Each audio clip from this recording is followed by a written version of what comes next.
सुनाओ hey everyone, let's play Radio करिश्मा। कहानी का नाम जुर्माना।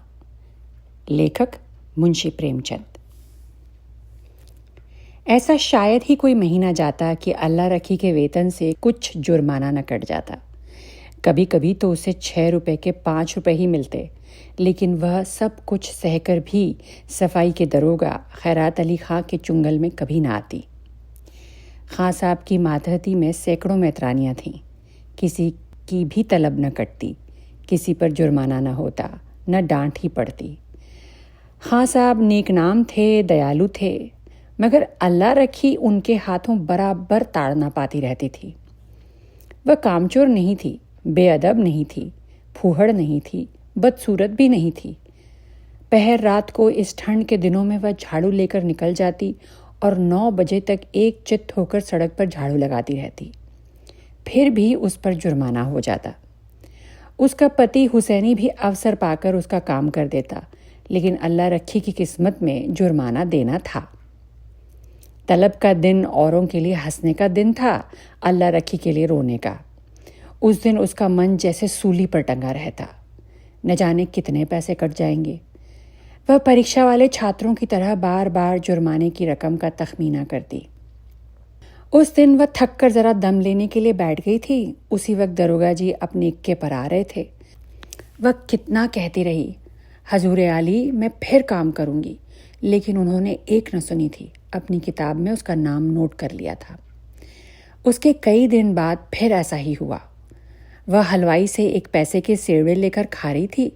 उसी वक्त दरोगा न जाने किधर से निकल पड़ा था और फिर उसका नाम लिख लिया गया था। न जाने कहाँ छिपा रहता है। जरा भी सुस्ताने लगे कि भूत की तरह आकर खड़ा हो जाता है। नाम तो उसने 2 ही दिन लिखा था, पर जुर्माना कितना करता है। अल्लाह जाने 8 आने से बढ़कर 1 रुपया न हो जाए। वह सिर झुकाए वेतन लेने जाती और तखमीने से कुछ ज़्यादा ही कटा हुआ पाती। कांपते हुए हाथों से रुपए लेकर आंखों में आंसू भरे लौट आती। किससे फरियाद करे? दरोगा के सामने उसकी सुनेगा कौन? आज फिर वही तलब का दिन था। इस महीने में उसकी दूध पीती बच्ची को खांसी और ज्वर आने लगा था। ठंड भी खूब पड़ी थी। कुछ तो ठंड के मारे और कुछ लड़की के रोने चिल्लाने के कारण उसे रात रात भर जगना पड़ता था।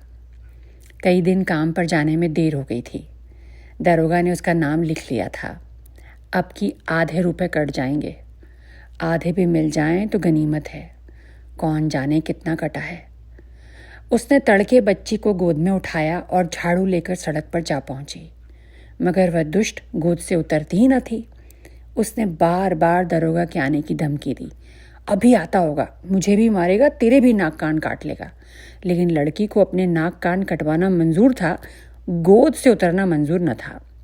आखिर जब वह डराने धमकाने प्यार से पुचकारने किसी उपाय से ना उतरी, तो अल्लाह रखी ने उसे गोद से उतार दिया और उसे रोती चिल्लाती छोड़कर झाड़ू लगाने लगी। मगर वह अभागिनी एक जगह बैठकर मन भर रोती भी न थी। अल्लाह रखी के पीछे लगी हुई बार बार उसकी साड़ी पकड़कर खींचती, उसकी टांग से लिपट जाती, फिर ज़मीन पर लौट जाती और एक क्षण में उठकर फिर रोने लगती। उसने झाड़ू तान कर कहा, चुप हो जा, नहीं तो झाड़ू से मारूंगी, जान निकल जाएगी। अभी दरोगा दाढ़ीदार आता होगा। पूरी धमकी मुंह से निकल भी न पाई थी कि दरोगा खैरात अली खां सामने आकर साइकिल से उतर पड़ा। अल्लाह रखी का रंग उड़ गया। कलेजा धक धक करने लगा। या मेरे अल्लाह, कहीं इसने सुन न लिया हो, मेरी आंखें फूट जाएं। सामने से आया और मैंने देखा नहीं। कौन जानता था आज पैरगाड़ी पर आ रहा है। रोज़ तो इक्के पर आता था। नाड़ियों में रक्त का दौड़ना बंद हो गया। झाड़ू हाथ में लिए निस्तब्ध खड़ी रह गई। दरोगा ने डांट कर कहा, काम करने चलती है तो एक पुछल्ला साथ ले लेती है, इसे घर पर क्यों नहीं छोड़ आई? अल्लाह रखी ने कातर स्वर में कहा, इसका जी अच्छा नहीं है हुजूर, घर पर किसके पास छोड़ आती? क्या हुआ है इसको? बुखार आता है हुजूर। और तू इसे यूं छोड़कर रुला रही है? मरेगी कि जिएगी? गोद में लिए लिए काम कैसे करूं हुजूर? छुट्टी क्यों नहीं ले लेती? तलब कट जाती हुजूर, गुजारा कैसे होता? इसे उठा ले और घर जा। हुसैनी लौट कर आए तो इधर झाड़ू लगाने के लिए भेज देना। अल्लाह रखी ने लड़की को उठा लिया और चलने को हुई तब दरोगा ने पूछा, मुझे गाली क्यों दे रही थी? अल्लाह रखी की रही सही जान भी निकल गई। काटो तो लहू नहीं, थर थर कांपती हुई बोली, नहीं हुजूर, मेरी आंखें फूट जाए जो तुमको गाली दी हो। और वह फूट फूट कर रोने लगी। संध्या समय हुसैनी और अल्लाह रखी दोनों तलब लेने चले। अल्लाह रखी बहुत उदास थी। हुसैनी ने सांत्वना दी, तू इतनी उदास क्यों है? तलब ही ना कटेगी, काटने दे। अब की से तेरी जान की कसम खाता हूँ, एक घूंट दारू या ताड़ी नहीं पीऊँगा। मैं डरती हूँ बर्खास्त न कर दे, मेरी जीभ जल जाए। कहाँ से कहाँ बर्खास्त कर देगा? कर दे, उसका अल्लाह भला करे। कहाँ तक रोएं? तुम मुझे नाहक लिए चलते हो, सब की सब हंसेंगी।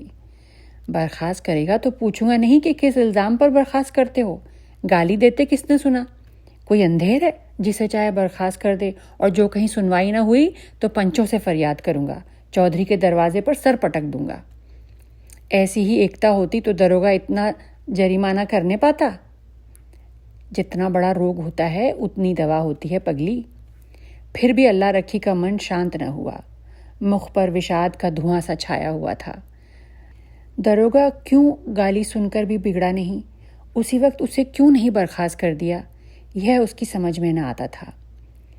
वह कुछ दयालु भी मालूम होता था। उसका रहस्य वह न समझ पाती थी, और जो चीज़ हमारी समझ में नहीं आती उसी से हम डरते हैं। केवल जुर्माना करना होता तो उसने किताब पर उसका नाम लिखा होता। उसको निकाल बाहर करने का निश्चय कर चुका है, तभी दयालु हो गया था। उसने सुना था कि जिन्हें फांसी दी जाती है उन्हें अंत समय पर खूब पूरी मिठाई खिलाई जाती है। जिससे मिलना चाहे उससे मिलने दिया जाता है। निश्चय ही बर्खास्त करेगा। म्यूनसिपालिटी का दफ्तर आ गया। हजारों मेतरानियां जमा थी, रंग बिरंग के कपड़े पहने, बनाव सिंगार किए। पान सिगरेट वाले भी आप आ गए थे, खोंचे वाले भी। पठानों का एक दल भी अपने असामियों से रुपए वसूल करने आ पहुंचा था। वह दोनों भी जाकर खड़े हो गए।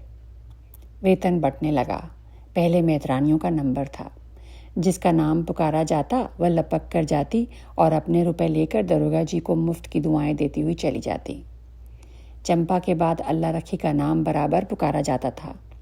आज अल्लाह रखी का नाम उड़ गया था। चंपा के बाद ज़हूरन का नाम पुकारा गया, जो अल्लाह रखी के नीचे था। अल्लाह रखी ने हताश आंखों से हुसैनी को देखा। मेतरानियाँ उसे देख देख कर कानाफूसी करने लगी। उसके जी में आया घर चली जाए। वह उपहास नहीं सहा जाता। ज़मीन फट जाती कि उसमें समा जाती। एक के बाद दूसरा नाम आता गया और अल्लाह रखी सामने के वृक्षों की ओर देखती रही। उसे अब इसकी परवाह न थी कि किसका नाम आता है, कौन जाता है, कौन उसकी ओर ताकता है, कौन उस पर हंसता है। सहसा अपना नाम सुनकर वह चौंक पड़ी। धीरे से उठी और नवेली बहू की भांति पग उठाती हुई चली। खजांची ने पूरे 6 रुपये उसके हाथ पर रख दिए। उसे आश्चर्य हुआ। खजांची ने भूल तो नहीं की। इन 3 वर्षों में पूरा वेतन तो कभी मिला नहीं, और अब की तो आधा भी मिले तो बहुत है। वह 1 सेकंड वहाँ खड़ी रही कि शायद खजांची उससे रुपया वापस मांगे। जब खजांची ने पूछा, अब क्यों खड़ी है, जाती क्यों नहीं, तब वह धीरे से बोली, यह तो पूरे रुपए हैं। खजांची ने चकित होकर उसकी ओर देखा। तो और क्या चाहती है, कम मिले हैं? कुछ जरिमाना नहीं है? नहीं, अब की कुछ जरिमाना नहीं है। अल्लाह रखी चली, पर उसका मन प्रसन्न था। वह पछता रही थी कि दरोगा जी को गाली क्यों दी।